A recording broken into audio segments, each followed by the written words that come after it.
से याद हो जाएगा। यूनिट सेल को समझने के बाद अब आपको आइडिया लेना है डिफेक्ट्स का। देखिए, इस लेक्चर के अंदर हम थ्योरेटिकल पार्ट सीख रहे हैं। सॉलिड स्टेट में थ्योरी में आपको क्या क्या याद करना होगा। डिफेक्ट्स और इम्परफेक्शन इस चैप्टर की एक और खास चीज है जो आपको अच्छे से लर्न करनी है। इम्परफेक्शन या डिफेक्ट का मतलब है डेविएशन फ्रॉम नॉर्मल अरेंजमेंट।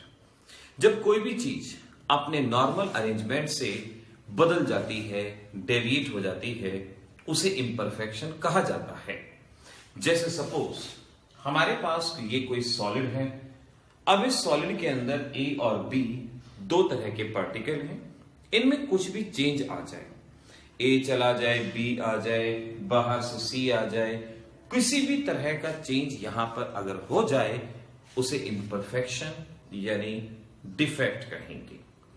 पहली तरह के डिफेक्ट होते हैं स्टोइशियोमेट्रिक, जहां डिफेक्ट से पहले और डिफेक्ट के बाद कैटायन और एनायन का रेशो सेम रहता है। अगर कैटायन एनायन यहां 1:1 के रेशो में है तो डिफेक्ट के बाद भी रेशो सेम रहेगा, उसे स्टोइशियोमेट्रिक डिफेक्ट कहेंगे। मैंने ये नहीं कहा कि नंबर ऑफ पार्टिकल सेम रहेंगे, रेशो सेम रहेगा। अगर यहां 4 कैटायन 4 एनायन है तो रेशो हुआ 1:1। अगर यहां 2 कैटायन और 2 एनायन है तो भी रेशो कितना हुआ 1:1। तो रेशो सेम रहता है, स्टोइशियोमेट्रिक डिफेक्ट। और अगर रेशो बदल जाता है नॉन स्टोइशियोमेट्रिक डिफेक्ट उसे कहा जाता है। पहला डिफेक्ट सीखिए। पहले डिफेक्ट को हम शॉर्टकी डिफेक्ट के नाम से पहचानते हैं। शॉर्टकी डिफेक्ट का मीनिंग हुआ जब equal number of cation anion remove हो जाए। सपोज यहां से B नेगेटिव चला जाए, A पॉजिटिव चला जाए, जितने कैटायन है उतने ही एनायन बाहर चले जाएं, इसे शॉर्टकी डिफेक्ट कहा जाएगा। आप देख पाएंगे पहले 3 कैटायन 3 एनायन, रेशो है 3:3, दैट इज 1:1। अब 2 कैटायन 2 एनायन, रेशो अब भी है 1:1, शॉर्टकी डिफेक्ट कहेंगे। डिफेक्ट का डेंसिटी पे क्या इफेक्ट पड़ेगा? डेंसिटी होती है मास पर यूनिट वॉल्यूम। हमने देखा जब ये डिफेक्ट हुआ पार्टिकल चले गए, मास डिक्रीज हो गया। मास डिक्रीज होगा तो डेंसिटी डिक्रीज होगी। शॉर्टकी डिफेक्ट में डेंसिटी डिक्रीज होगी। दूसरे टाइप का डिफेक्ट है जिसे फ्रैंकल डिफेक्ट कहा जाता है। अब फ्रैंकल डिफेक्ट में ये होगा एक कैटायन अपना प्लेस छोड़ के इस वेकेंट स्पेस में आ जाएगा। इस वेकेंट स्पेस को होल कहा जाता है, इंटरस्टिशियल साइट कहा जाता है, वॉइड कहा जाता है। 3 नाम, होल, इंटरस्टिशियल साइट और वॉइड। सपोज यहां से ए हटा और इधर आ गया, अपनी नॉर्मल पोजीशन से हट गया, डिफेक्ट कहेंगे। रेशो जितना पहले था उतना ही अब रहेगा। इसे हम फ्रैंकल डिफेक्ट के नाम से पहचानते हैं। पहला शॉर्टकी और ये फ्रैंकल डिफेक्ट। रिमेंबर, डेंसिटी पे क्या इफेक्ट होगा? कुछ भी नहीं, जितने पार्टिकल पहले थे उतने ही पार्टिकल अब हैं। मास सेम रहेगा, वॉल्यूम सेम रहेगा, डेंसिटी पे इफेक्ट नहीं होगा। तो शॉर्टकी डिफेक्ट में डेंसिटी डिक्रीज होती है, फ्रैंकल डिफेक्ट में डेंसिटी सेम रहती है, आइडेंटिकल रहती है। इस तरह से हम शॉर्टकी फ्रैंकल ध्यान रखें। तीसरे होते हैं इंप्योरिटी डिफेक्ट। इंप्योरिटी डिफेक्ट का मतलब आप बाहर से कोई तीसरा एलिमेंट यहां पे ऐड कर देंगे। आप कई तरह से कर सकते हैं, या तो यहां का कैटायन हटाएं, कोई और कैटायन डालें। सपोज आपने A पॉजिटिव बाहर निकाला और इसकी जगह पे C+2 ऐड कर दिया। नाउ A पॉजिटिव बाहर चला गया और इसकी जगह पे क्या आ गया? C+2। तो इंप्योरिटी डिफेक्ट इसको कहा जाएगा। अब ध्यान से, जब जब डिफेक्ट होता है चार्ज लेकिन बैलेंस रहता है, चार्ज सेम रहता है। अब आप देखिए पहले 3 कैटायन थे, +3 चार्ज था, 3 एनायन थे, -3 चार्ज था। अब कैटायन तो 3 है लेकिन चार्ज कितना है? +4। +2 +1 +1 और एनाइन कितने हैं 3, चार्ज कितना -3। चार्ज सेम रहना चाहिए, चार्ज सेम नहीं है, तो चार्ज को बैलेंस करने के लिए एक और कैटायन यहां से बाहर चला जाएगा, कैटायन बाहर जाएगा, चार्ज बैलेंस हो गया, +2 +1 और -3। इस तरह से हम इसे इंप्योरिटी डिफेक्ट कहेंगे। क्योंकि यहां पर कैटायन बाहर चला गया, एक होल बच गया, इसे भी होल कहा जाता है। और ये पॉजिटिव होल इलेक्ट्रिसिटी कंडक्शन के लिए रिस्पॉन्सिबल होते हैं। इन्हें पी टाइप ऑफ सेमीकंडक्टर के नाम से पहचानते हैं। तो पी टाइप ऑफ सेमीकंडक्टर क्या हुए, जहां conduction of electricity positive hole की वजह से होती है, पी टाइप ऑफ सेमीकंडक्टर कहा जाएगा। डेंसिटी पे क्या इफेक्ट पड़ेगा, पार्टिकल चला गया तो डेंसिटी चेंज हो जाएगी, डिक्रीज हो जाएगी। अगर आने वाला पार्टिकल बहुत हैवी होगा तो डेंसिटी बढ़ भी सकती है, और आने वाला पार्टिकल अगर आइडेंटिकल सा होगा, थोड़ा बहुत फर्क होगा, तो जनरली हम कहते हैं पार्टिकल घट गए, डेंसिटी डिक्रीज हो गई। इस तरह से हमें मेनली 3 तरह के डिफेक्ट्स को जानना है, जो मैंने आपको डिफेक्ट बताए। उन डिफेक्ट्स को और अच्छे से पढ़ने की कोशिश कीजिए। टेक्स्ट बुक में जितना पढ़ेंगे उतना बेटर रहेगा।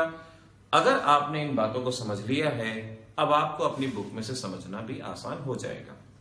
इसके बाद लास्ट चीज जो आपको इसमें आनी चाहिए, मैग्नेटिज्म। डायमैग्नेटिक सब्सटेंस जो मैग्नेटिक फील्ड की तरफ अट्रैक्ट नहीं होते, उनके पास अनपेयर्ड इलेक्ट्रॉन नहीं होता। पैरामैग्नेटिक जो मैग्नेटिक फील्ड की तरफ अट्रैक्ट होते हैं, मैग्नेटिज्म शो करते हैं। जैसे किसी मैग्नेट को ब्लेड के साथ लगाओ तो ब्लेड भी मैग्नेट की तरह बिहेव करने लगता है। तो ऐसा सब्सटेंस जो मैग्नेट की तरह बिहेव करना शुरू कर दे, उसे हम पैरामैग्नेटिक कहते हैं।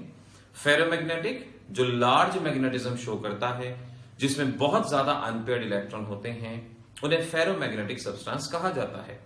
जिस सब्सटेंस की मैग्नेट बनती है, फेरोमैग्नेटिक कहा जाएगा। एक होते हैं एंटी फेरोमैग्नेटिक, यानी जिनसे उम्मीद की जाती है कि वो मैग्नेटिज्म शो करेंगे, बट एक्चुअल में वो मैग्नेटिज्म शो नहीं करते, तो उन्हें हम एंटी फेरोमैग्नेटिक कहते हैं। और लास्ट आपको याद करना है ferrimagnetic substance, ferrimagnetic which are expected to show large magnetism but show little magnetism, जिससे उम्मीद की जाती है कि ये बहुत सारा मैग्नेटिज्म शो करेंगे, लेकिन वो बहुत लिटिल मैग्नेटिज्म शो करते हैं, उन्हें फेरी मैग्नेटिक सब्सटेंस कहा जाएगा। तो इस तरह से आज इस वीडियो लेक्चर के अंदर हमने सॉलिड्स में जो थ्योरी पार्ट है मेनली उसके बारे में बताया। बड़े ध्यान से समझिए, अपने शॉर्ट नोट्स बनाइए और इसके बाद अपनी बुक को भी पढ़िए। हम हमेशा से बुक रीडिंग को प्रेफर करते हैं। आपको बुक में से पढ़ना जरूर चाहिए। आप बुक पढ़ेंगे, 2-4 नई बातें पढ़ेंगे, 3 बातें और याद होंगी, आपको जरूर पढ़ना चाहिए। इस वीडियो लेक्चर में अटैच है इंपॉर्टेंट क्वेश्चन फ्रॉम एनसीईआरटी, वो क्वेश्चन जो आपके एग्जामिनेशन में आ सकते हैं, एनसीईआरटी से मिलनी है, उनके अलावा बाहर से भी हो सकते हैं। और ध्यान रखिए, मैंने आज बताया जिन बच्चों का मोबाइल नंबर रजिस्टर हो चुका है, उनके पास एक्स्ट्रा एनसीईआरटी के क्वेश्चन भी भेजे जाएंगे जो हाईली इंपॉर्टेंट रहेंगे। तो बड़े ध्यान से आज और कल में सॉलिड स्टेट को तैयार कर लीजिएगा। नेक्स्ट वीडियो लेक्चर के अंदर हम सॉलिड स्टेट के न्यूमेरिकल्स करना सिखाएंगे। बहुत सारे बच्चों ने न्यूमेरिकल्स में अपनी डिफिकल्टी शो की है, तो आपको बताया जाएगा कौन सा न्यूमेरिकल करना है, कैसे करना है, कैसे आप कुछ ही बातों में सॉलिड स्टेट के न्यूमेरिकल्स को कर पाएंगे। तो देखते रहिए, पढ़ते रहिए, तैयार करते रहिए, और आप जो इंपॉर्टेंट क्वेश्चन आएंगे उन्हें नोट कर लीजिए।